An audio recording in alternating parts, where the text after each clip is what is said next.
Today we're going to turn our attention to a psychologist by the name of George Kelly.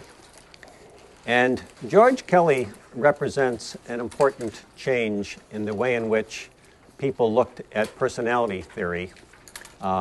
He is really the person who is seen with a couple of others as kind of the beginning of the cognitive movement in studying personality.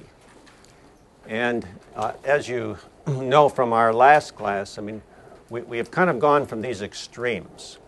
You know, one extreme one might look at would be with Freud and maybe some of the other psychoanalytic thinkers, but especially with Freud, where you know, personality was very much internally determined, and the study of personality was to study all these forces that existed in a person.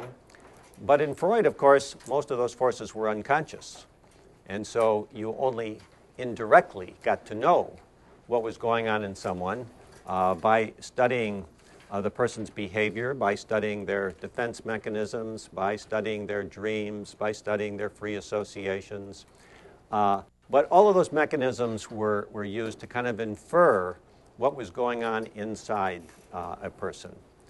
Now, you saw the dramatic difference there was with Skinner, who said, essentially, it doesn't matter what's going on inside you. Whatever is going on inside you is irrelevant to the study of personality because we can't observe it. And so when we talked about Skinner, and I think you recognize Skinner's was a fairly simplistic way to look at personality, since it left out things like motivation, it left out your internal consideration of things. But it was, you know, kind of the extreme of trying to make personality theory a science. Now, in the course of time, no one has really bought that. No one has really, you know, bought the idea that if we're really going to understand personality, we have to limit ourselves to only what's observable. Then we did have a group of people, especially, you know, Maslow and Rogers, who focused very much on the interpersonal life of a person and on what went on in the midst of lots of social interactions, and was very concerned with where people were going. Now, you'll see in the thinkers we're about to talk about, they too are concerned about teleology, that is, about how you look at the future. But the cognitive theorists that we're going to study are going to allow, first of all, for an internal life. And they're also going to allow for a lot of interpersonal interaction. And the first of the people we're going to talk about, as I mentioned, is George Kelly. And many people actually credit him with starting the cognitive movement in psychology. And the one thing that you will notice in this is that there is a heavy emphasis on cognition in his theory and in some of the other theorists we'll talk about. And what's key here is that as long as you allow for cognition, you obviously allow for great individuality. You allow for the possibility that people make their own decisions. You allow for the possibility that two people confronted with the same set of circumstances may choose differently. In fact, they may choose quite differently. And in our discussion today, you're going to see how often and see many examples of how people who are confronted with what on the surface seems to be the same choice actually find themselves making quite, or two people find themselves making quite different choices, and for each of those people, that makes sense. In the cognitive movement, that's very understandable, because in the cognitive movement, we're really focused on individual people and how they arrive at wherever they are in their own personal growth. Now, what happens with Kelly, first of all, I should mention, Kelly was a true scientist in that he did not believe there was some absolute truth that we knew. Instead, what Kelly did is he believed that there were hypotheses that should be tested to see how much of our behavior we can actually explain as a product of our study of personality. So in his theory, he thought that individuals were influenced both by their internal life and by events that occurred in the environment. And for his theory, it's the interaction of your inner life and the events that occur in your environment that become the key. Now, basic for him, and actually new to personality theory when Kelly actually proposed this, was this declaration that people are governed by an internal process which is determined by the way in which people construe events in the world. That is, the way in which you see the world is what's going to be the important variable for Kelly, not necessarily the way someone may say the world really is. And he felt that these motivators are internal and they're idiosyncratic to the individual. And so the process of how one acts results from anticipated consequences of external factors and social relationships. An example might be, you take a summer job working for a politician. Now, the reason that you take the job is you simply want to make money. But you're going to be tossed now into a situation where some of your own values may be tested and you're going to work with a lot of other people. As you're on the job, you find that the politician takes a stand on something and you really don't approve of it. Everyone else in the office thinks this stand is terrific. So you're confronted with, what are you going to do? Now remember, you took the job solely because you wanted to make some money. So you decide to say nothing. And why might someone say nothing? Well, one reason might be because you want to be liked by your fellow workers. You realize everybody else thinks what the politician is doing is good. So you don't want to take a stand and become the outsider. You might also have decided the politician could be helpful to me later in my career. Like, I want a positive letter of recommendation coming out of this job. So I'm just not going to say anything. Now, if you don't know then the kind of complex cognition that is going on with this person, and you only knew his or her values, on the basis of his or her values, you would predict that this person is going to take a stand against this politician. The person is at least going to voice that I don't like what that person is saying. But people like Kelly said, that's really not how the real world is. The real world is a far more complex place. And if you try to understand personality by making simplistic assumptions because you have one piece of data, and therefore you're going to say, because I know this one thing, like I know that his or her values are such that they don't approve of this, therefore they're going to do something, Kelly would say, oh no, that's not enough information for you to be able to predict the behavior of someone. So as we go along here, you're going to see that you're often going to have a significant amount of information before you would want to get into the business of, let's say, trying to predict behavior, which of course always is one of the goals of any science, is to be able to predict what will happen. Now, Kelly's theory, by the way, it really is optimistic, and it's future-oriented. And now this is a person who does believe in free will. And the interesting thing is that as much as he wants us to focus on complexity, he doesn't spend a lot of time being focused on the past. So for Kelly, the past is important, but it's not like it is for Freud, where it's the determiner of everything. So you'll really get to see this as we move along. Now, his theory is called personal construct theory, and sometimes just referred to as PCT. And his system is built on cognitive structures which are called constructs.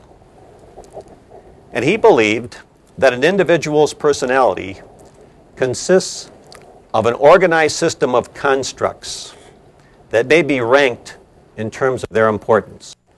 So while there may be numerous constructs, they're not all going to have the same importance.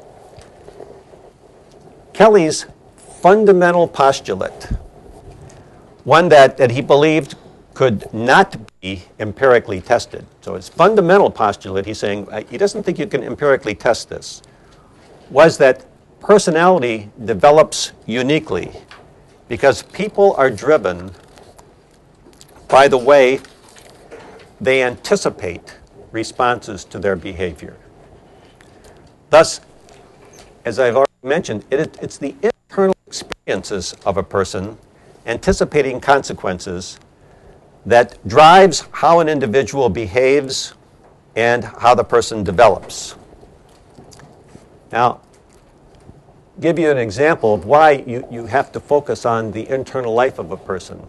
If you took the view that we were discussing with Skinner, where you just observe what's happening, what you think is happening often is not what's happening. Take the situation where you have two guys who are going to the airport to pick up a friend. One person is going to the airport to pick up a friend that they cherish. They're eager to see this person. They're looking forward to the time they're going to spend together. They're excited. They missed the person. So this is an adventurous kind of thing, an exciting kind of thing, an important kind of thing. And there's a lot of enthusiasm in this person who is going to pick up a friend. Now we take a second person. This person is going out to the airport to pick up someone they know. There's a lot of enthusiasm for getting out to the airport. But the reason is the person they're going to pick up owes them money. And that person is going to give them the money when they meet. So we've got two people, and we could say even two enthusiastic people, doing kind of the same behavior. They're going out to the airport. They're going to pick up somebody they know. But actually, once you get past that, then everything changes. That is, these are not two people engaging in the same behavior. One is engaging in a behavior that really brings them, back in contact with their friend. That's going to lead, hopefully, to some very nice experiences, some excitement, some pleasurable times. And the other person is simply doing a task. They're simply getting out there because they want to get the money. Now, in your textbook, you will notice that Dr. Allen gives you two people to follow. He gives you Jim and Joan. Jim is clearly the more simplistic thinker. And he anticipates negative outcomes with this professor who is a problem to him. And so he tells Joan about these anticipations. Joan, on the other hand, if you follow the story, she's a much more complex thinker. And as a result, she actually anticipates a far more positive outcome for Jim in his involvement with the professor than Jim himself anticipates. And if you read, like it's about from pages 254 to 259 is where Dr. Allen gets into describing all these interactions between the two of these. But Allen outlines in these two individuals how Kelly would explain their personalities. So if you go and look at that, or I hope you've already looked at that, you'll see that, again, it's the internal life of the person, and also it's how rich a person's internal life is that can determine the direction in which one is going. And therefore, again, similar behaviors may not at all be predictive of what internally is motivating the person. Now, in Kelly, there are a few basic concepts that you need to understand. And it's necessary so that you understand his construction system.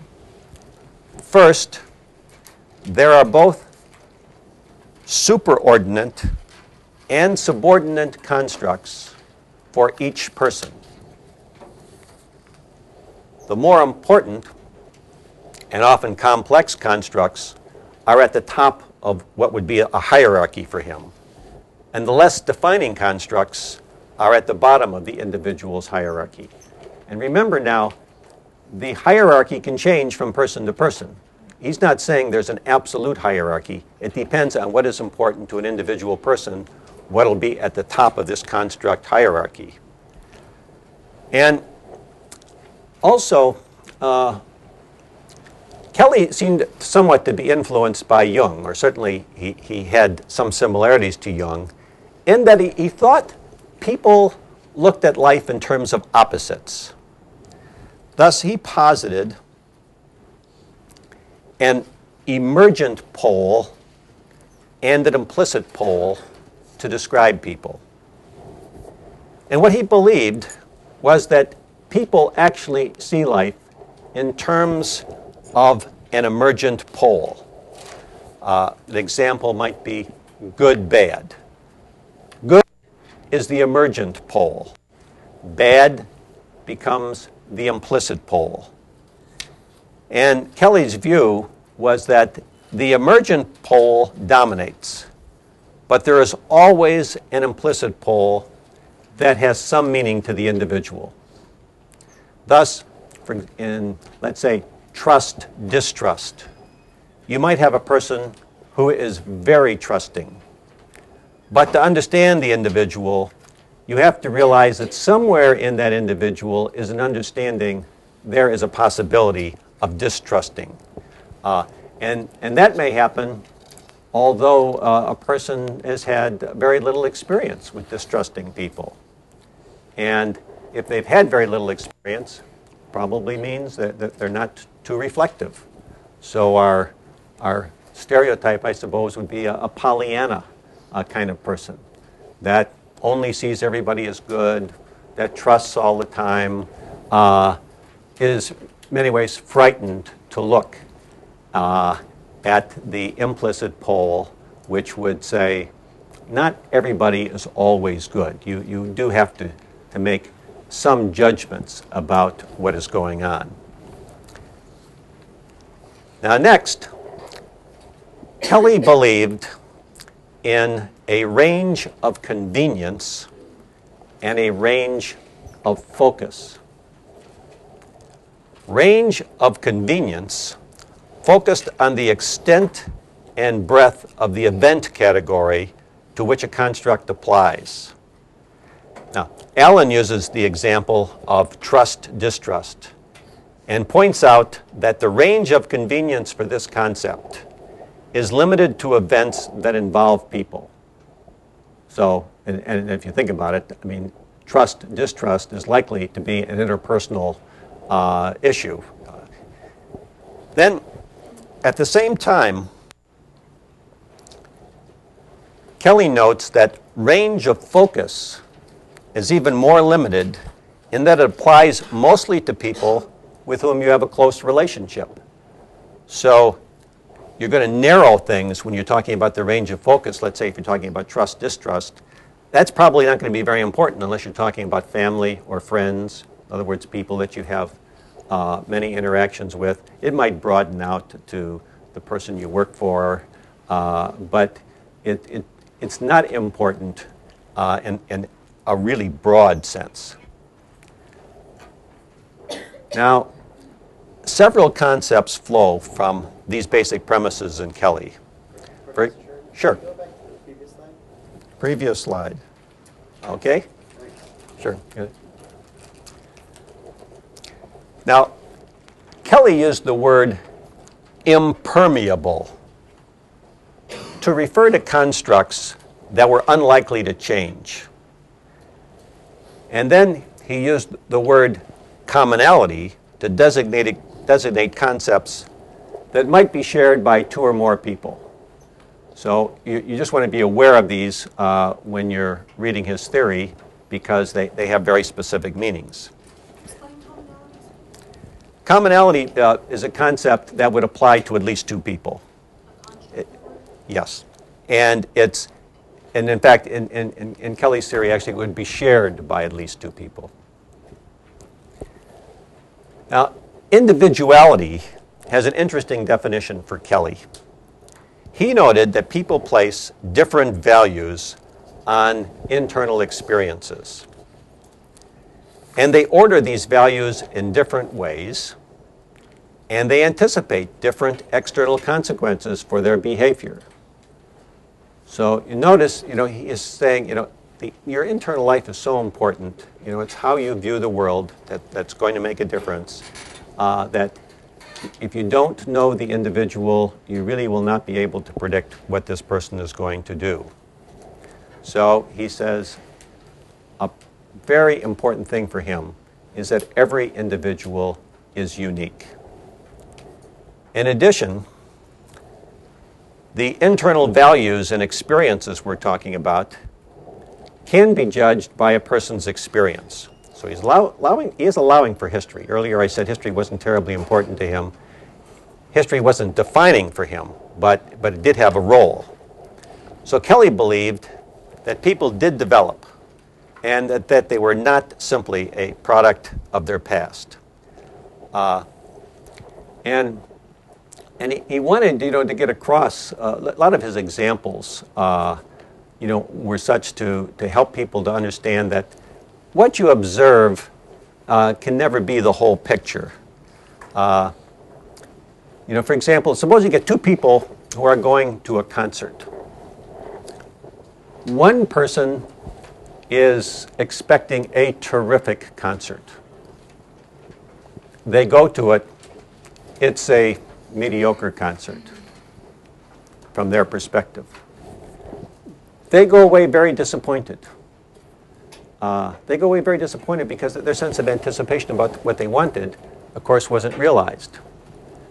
The person that they went with started off with the premise, I don't think this is going to be a very good concert. I'm not real excited about this concert. The person gets there, and it's even better than the individual thought. So the second person walks away from the same concert thinking, this was really a good concert, far better than I expected.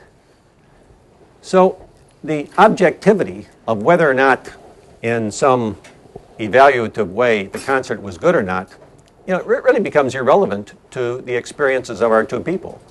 Because for one person, sitting right next to another person, one person actually walks out feeling disappointed, like they really didn't have the experience they wanted, and the other person walks out feeling, I had more of an experience than I anticipated.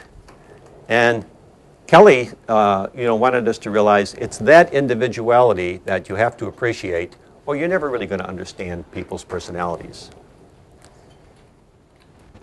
Now, anxiety also was a basic concept for Kelly. And Kelly defined anxiety as the experience a person has when his or her construction system does not apply to critical events. Okay? So when his or her construction system does not apply to critical events, the person gets anxious. In simple terms, this means one is faced with the need to respond, but one's hierarchy of responses will not accommodate what the individual expects. And for Kelly, anxiety had elements of fear, which he said was the anticipation of a new and unknown construct entering one's system. And threat, which was an experience in which one individual realized the possibility that one's construction system might need major changes. So the person is unprepared for the event. Their experiences, the constructs they use to respond aren't going to handle what's about to take place. And suddenly they realize to cope with this, they have to change. So in other words, one becomes anxious when one is confronted with the need to respond, does not have what one regards as the appropriate response, and believes that one is going to have to make major changes in order to accommodate this new challenge. Now, if you think about this, in the interpersonal world, imagine, if you've had this experience, I think you'll recognize it right away. You think of yourself as fairly adept interpersonally, and as having good social skills, and you do fine when you're with people, etc. And then you meet somebody, a peer of yours, somebody about your age, who is very attractive to you. I mean, you're struck, this person is very appealing. And you recognize that this individual is very sophisticated about some things that you're not sophisticated about. And if we use stereotypes, let's say that they know a lot about art that you don't know about, or they know more things about wine, or they come across as somebody who has certain pools of knowledge that you don't have. And you want to be able to relate to them. Now, the anxiety comes from the fact that you don't have constructs right now to build on that allows you to feel, I am as sophisticated as this other person. I can relate to the kinds of exciting things that this person is talking about. So if the person is talking about the Louvre or some other great museum that they've been to, and they're talking about paintings, and you're finding this really interesting. On the other hand, you're beginning to feel inadequate. You haven't figured out yet, how am I going to relate to this person? Obviously, there are other things we could talk about. I think this person is exciting and stimulating and interesting. He or she is very attractive. I sure would like to be able to get closer to that person. But the anxiety that comes is, I don't know if I measure up. I have never really had to quite interact in this particular way with someone who is so desirable. And what's complicated here is that if this person were not so attractive to you, you probably pay no attention to them. It's, let's say you have no interest in art, you don't care about wine, you don't care about travel, and this person has had all kinds of experiences in these areas. Well, if you meet somebody like that and that's what they talk about, usually you go on and, you don't bother to spend your time with them because they're in a world different than yours. But if you add in the variable that the person really seems to be attractive, they're energized, they're exciting, they appeal to you, all of a sudden you're caught trying to think about how will you develop a way to respond. And Kelly was saying, this is when your constructs fail you. And this is when you're faced with essentially an existential dilemma. You either have to tell yourself, I'm going to develop new constructs. That is, I'm going to develop new ways of responding. Or I am not going to be able to be involved with this person, which would be a significant loss to me. Now, if we take Kelly's theory then to the next step, he believed that one really could develop new responses. So the scene I just described, he does not see this as, as defining. He feels you can develop new responses. And he said, if your new responses work, then you'll continue to repeat them. So they will really become part of your repertoire of how you relate to people. Let's see. And he called this system where you begin to repeat behaviors, replication. And he said that replication can allow one to generalize to a broader world of events and feel safe. So once you've developed a new skill, his view wasn't that, well, it's just to be used in this one situation, let's say with this one person. But he felt what really happened is every time you learn a new skill, actually, you also develop an awareness of how it has an application broader than just the application that you're using it in the immediate environment. So this was a very important thing. Now, he also, pointed out that if you learn something, you also may have to learn degrees of it. If you take a behavior like some people in social situations hug everybody. Some of you know people. You may come, especially if it's your culture. Everybody hugs everybody. And so one of the ways that you may make yourself feel safe is that whenever you're with anybody, you meet somebody, you always hug them. Now, that's a pretty safe behavior most of the time, especially if you're in an ethnic group where they do that. And so when people meet, they hug. Now, what happens, though, if you are a hugger and you're from a culture where hugging is a big thing, for certain, you are going to meet some people who don't like to be hugged. And while in your group, it would be offensive not to hug someone, because everybody hugs everybody when they meet. You suddenly realize it has now become offensive to hug someone. That is, the person doesn't want to be hugged. And so you have got to unlearn part of a behavior. That is probably the basic construct or the behavior that you engage in is okay. In fact, it's okay. You've been doing it all your life. Everybody else does it. That is everybody else who's kind of in your social realm. But suddenly you're finding out there are times you can't use it. So you have to make that kind of discrimination. Now, another principle for Kelly, he called constructive alternativism. And this is the assumption that a person's present interpretations of his or her life situation are subject to revision, maybe even replacement. Now, that's where, if we take our just example on hugging, you find out that while hugging has been a safe way for you to relate to people, and it's a way in which you reassure whoever you're with, and they reassure you, it's good to see you, you're welcome here, we're friends, this is a warm relationship, etc. But as I say, you learn in meeting certain other people, they don't do that. That's very uncomfortable for them. So what happens then is you have to have an alternative. That is, you have to realize that in some cases, you have to change what is a basic construct in your behavior because it's necessary in order for you to achieve the end you want to achieve, which is you want the other person to feel comfortable, and you want to feel comfortable. And suddenly you find out that something that might have been tried and true for you no longer works in this particular situation with this particular person.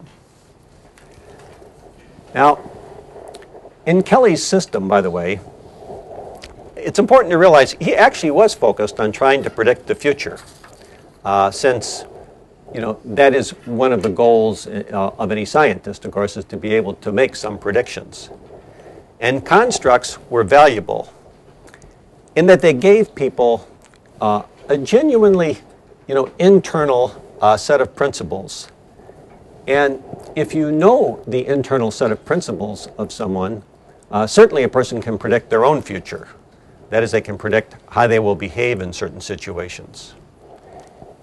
And Kelly said that the complexity of the constructs he was talking about were important because they would allow someone to respond to a multitude of possibilities with an anticipated sense of outcome. That is, if you have certain constructs that you know are typical of you, and you've had experience with them, then when you use them, you usually can anticipate what will happen. So that the more you're in tune with yourself, and the more you're in tune with how other people respond to you, probably the better you can predict how you will do in any kind of interpersonal situation in the future. Now, in Kelly's theory, change does take place, and it takes place through a system called the CPC cycle. And you'll see CPC is circumspection, preemption, and choice. Simply, this cycle means that individuals are confronted with something that may be new in their lives. And so they have to develop responses. Kelly believed that the first thing that happens in circumstances like this is that people went through a circumspection phase. And that is, they try out new behaviors to determine what is the best response. It's new. This person is unfamiliar with this situation.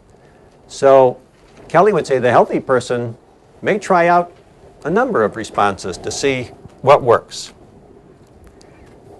Then he says the person makes a choice in how to respond, even though they may be considering other alternatives. But of all the things they've thought about, they're going to try this first.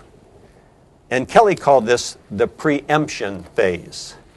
That is a period in which one may act in one way, but still be open to considering alternatives. And of course, the first way you act will either be the way in which you think will be most successful, or it's possible the first thing you do may be something that you see as the lowest risk. So you try that first, and especially if it's something that's very unknown to you. Then Kelly says, finally, after this preemption phase, the person makes a choice as to what is going to be the characteristic response for them in this new situation. And he says, once they've made a choice now, in other words, now they have a way of dealing with the situation that they didn't have before, that they've completed the CPC cycle. That is, they've gone through the circumspection, the preemption, and the choice. And you might have, things happen in your life, like if you, the first time you're living away from home, and you have a roommate who plays very loud music. Now, in this sequence, the first thing you know is you haven't had a roommate before that plays very loud music. Maybe you never had a roommate. And you want this to be successful. So maybe the first thing you do is to do nothing. And you go through a process of considering, how am I going to handle this situation? I haven't had a roommate before. Your feeling may be, I think I'm stuck with this person for a semester. You may be stuck with the person longer if you've signed a lease or something like that. Something unpleasant is happening. You're trying to figure out, what am I going to do with this? Now, what Kelly would say is, you will consider several alternatives, but you have to choose something. Now, it may be that you decide to tolerate it. I think we would probably say, weak decision. After all, this is noxious to you. You don't want this to happen. So, or you may choose to give the person the clue by every time they really turn the music up loud, you leave the room. And you may decide to kind of have a very passive way of solving this to see, does the person catch on that you don't like that? Or you may decide to tell the person that the music is too loud, it's bothering you, etc. Or you may decide to turn the music down. And you may go through a process of considering all of these. Yes? So the preemption phase is when you apply a response? You're applying the response? Yes. Yes. Well, you're applying a response. It may not be the one that you come up with, because you may find that it doesn't work. So the preemption phase is one where, yes, you are applying a response, but you're also allowing for the possibility there are other responses. This may not be, in other words, what Kelly is saying, you don't have to be right. What you have to do in a new situation is consider the possibilities of how you might deal with the situation. And choose the one that you think is best, but don't eliminate all the others. So that if you don't get the response that you're hoping to get, then you go on to the next response, and you try that out.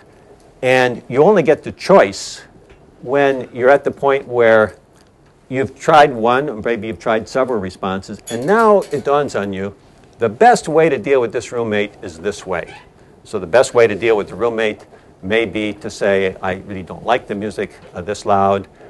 It may be to sit down and have a conversation with the person about the fact that you really wanted to have them as a roommate, but this is one thing that's getting in the way of our relationship. There are all kinds of ways you might consider doing this. It's when you think you've got the best way, that's the choice. And what Kelly would say is the way you solve this problem, let's say since you've never had a roommate before in your life, the way you solve this problem will probably generalize to other interpersonal situations that you get into when new things happen. One of the big things is you'll learn competency. That is, you realize, I signed a lease or I'm stuck with this person or whatever, and this is not what I expected. This is really unpleasant. And yet, you find that you learn a way, or you develop a way to solve the problem. So you then begin to feel like you are a competent person. And he said that was very important. Now, Kelly's main contribution was that he caused psychologists to begin to examine the cognitive variables that we're talking about. And he said that it's really examining these cognitive variables that will lead us to understand personality development. Now, Kelly, by the way, was a clinical psychologist, and so he also developed a system of psychotherapy. And his work doesn't really get a lot of focus today. There were two things that I think you would want to know about Kelly. One of them is, and you see this with a lot of academic clinical psychologists, they don't really see real patients. They don't see the people in the world, especially people who are schizophrenic or psychotic, people with very profound disorders. And so they sometimes develop a system of psychotherapy that is not very sophisticated. Or they make generalizations about people that really are not accurate. Kelly, for example, was known for making statements like, he thought that problems that people had are kind of the same for everyone. That is, he very much identified with the problems of patients. If one does that, then one holds that everybody who shows abnormal behavior is somewhat like me. That probably means you don't understand the profound disorders. Unless you have really hallucinated, unless you have had delusions, telling you to do things, in some cases telling you to do very self-destructive things, you do not understand what that is. And to assume that the person who is being driven by some terribly psychotic delusions is not all that different than you is to fail to understand that person. That person is quite different. What they are struggling with in life is very profound. And the good therapist has to understand that I have to listen to this person. Their circumstances are very different than mine. Kelly seemed to not work with those kind of people. But what he did do is he worked probably with a college population and a very sophisticated population. And he developed a system that was called fixed role therapy. By the way, I failed to give you a few definitions. So if you can bring these up. Okay, they're up. Did you see this? Okay, I'll let you look at that while I bring you to a couple of other. Now, fixed role therapy was a system that Kelly adapted from some other people, but he added a lot to it. And what he did was, I'm going to continue these things so you can catch up on them. What he said was, the best way for you to be able to change your behavior towards someone else is to understand the other person. So if you were having trouble with another person, he would actually ask you to imagine that you were that other person. And then he would ask you, like, what is the behavior of the other person that you find troubling? And once he got to the point where he got you in tune with that, then he would have you begin to act as if you were the other person, with the hope that you develop some empathy for why that other person does that behavior that annoys you.